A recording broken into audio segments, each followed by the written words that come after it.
అందరికీ నమస్కారం. వైఎస్ రాజశేఖర రెడ్డి గారు, నందమూరి తారక రామారావు గారు ప్రజల గుండెల నుంచి వాళ్ళని ఎవ్వరు కూడా చెరిపేయలేరు. నందమూరి తారక రామారావు గారి పేరుని చెరిపేయాలని చెప్పి ప్రయత్నం చేస్తూ ఉన్నారు వీళ్ళు. ఆయన పార్టీ తీసుకొని ఆయన వెన్నుపోటు పొడిచి ఈరోజు ఆయన స్థాపించినటువంటి పార్టీ మహానాడు కార్యక్రమం చేస్తున్నది ఆయనకు వెన్నుపోటు పొడిచినటువంటి గొప్ప వ్యక్తులు వీరు.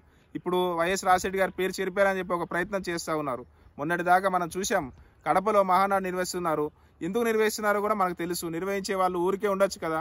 అక్కడ వైఎస్ఆర్ విగ్రహానికి సంబంధించి చుట్టూ తోరణాలు, పసుపు తోరణాలు, సర్కిల్ దగ్గర వైఎస్ఆర్ విగ్రహం దగ్గర, మరి టీడీపీ ఆఫీస్ దగ్గర చూస్తేనేమో తోరణాలు లేవు.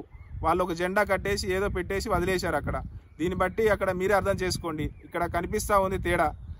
మళ్ళీ ఇప్పుడు కొత్తగా ఏంటి, మహానాడు జరుగుతున్నటువంటి ఒక రోజు ముందుగానే ఒక జీవో రిలీజ్ చేశారు. వైఎస్ఆర్ జిల్లా ఏదైతే ఉందో వైఎస్ఆర్ జిల్లా పేరు మార్చి వైఎస్ఆర్ కడప జిల్లా అని పేరు పెట్టాలని ప్రయత్నం చేస్తున్నారు. ఎందుకంటే ఆ పేరు వైఎస్ఆర్ జిల్లా అని పలకాలంటే భయం.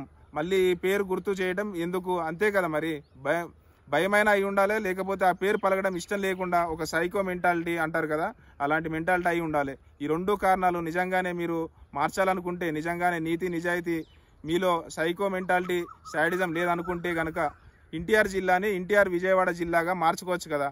అది మార్చారు. అసలు ఆ ఎన్టీఆర్ జిల్లా పేరు పెట్టిందే జగన్మోహన్ రెడ్డి గారు. అధికారంలోకి వచ్చిన తర్వాత ఇన్ని సంవత్సరాల కాలంలో ఆయన సీనియర్ ఎన్టీఆర్ గారి పార్టీ తీసుకున్నటువంటి మీరు ఎప్పుడైనా కానీ ఆయనకి గౌరవిస్తూ ఆయన పేరు మీద మీరు జిల్లా పెట్టాలని చెప్పి ఎప్పుడైనా మీరు ఆలోచన చేశారా? లేదు.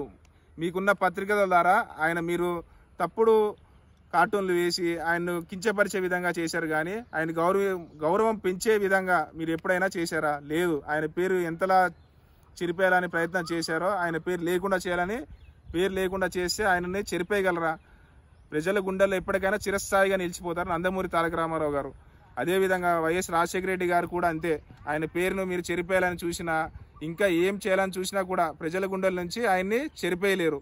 ఎస్, నేను ఎందుకు ఇంత స్ట్రాంగ్గా చెప్తున్నానంటే, తెలంగాణలో కూడా చూశాను, ఇప్పటికీ చాలా ఇళ్లలో వైఎస్ఆర్ గారి ఫోటో ఉంటుంది. ఎందుకంటే ఆరోగ్యశ్రీ పేదల వాళ్ళ ఇంట్లలో ప్రాణాలు నిలబెట్టింది కాబట్టి ఒక దేవుడిలాగా చూస్తారు వైఎస్ఆర్ గారిని. రోడ్డు మీద అంబులెన్స్ పోతూ ఉంటే గుర్తొచ్చేది వైఎస్ఆర్ గారే, హాస్పిటల్కి పోతే ఆరోగ్యశ్రీ అంటే గుర్తొచ్చేది వైఎస్ఆర్ గారే. ఇట్లా ఒకటి కాదు, రెండు కాదు, పేదలకు గుర్తుండిపోతారు. అలాంటి వైఎస్ఆర్ గారి విగ్రహాన్ని తోరణాలు అడ్డుకుంటాము, విగ్రహాలు పడగొడతామంటే పొద్దున్నే మళ్ళీ విగ్రహాన్ని ఏర్పాటు చేసుకున్నటువంటి అభిమానం ప్రజల్లో ఉంది. అటు ఆంధ్రప్రదేశ్లోనూ ఇటు తెలంగాణలోనూ మీరు జిల్లా పేరు మార్చినంత మాత్రాన అభిమానం పోతుందా? మీ మనసులో కుళ్ళు కుతంత్రాలు పెట్టుకొని చేస్తున్నారు కాబట్టి ప్రకృతి కూడా మీకు సహకరించలేదు. వర్షం పడింది, అధికారులు కూడా ఇప్పుడు పనిచేసిన టైంలో బార్కెట్లు పడి దెబ్బలు తిన్నటువంటి పరిస్థితి. కరోనా కేసులు ఉన్నప్పటికీ కూడా మేము చేస్తామని చెప్పి ఏదైతే కడపలో జరపాలని అంతే అని చెప్పి డిసైడ్ అయ్యి ప్రజల ప్రాణాలంటే లెక్కలేదు మీకు. కరోనా టైంలో కూడా ఈ రకంగా ప్రజల ప్రాణాలతో చెలగాటం ఆడుకుంటున్నారు. Thank you. ఇట్లా మీ పీ కోటేశ్వరరావు, కందుకూరు నియోజకవర్గం.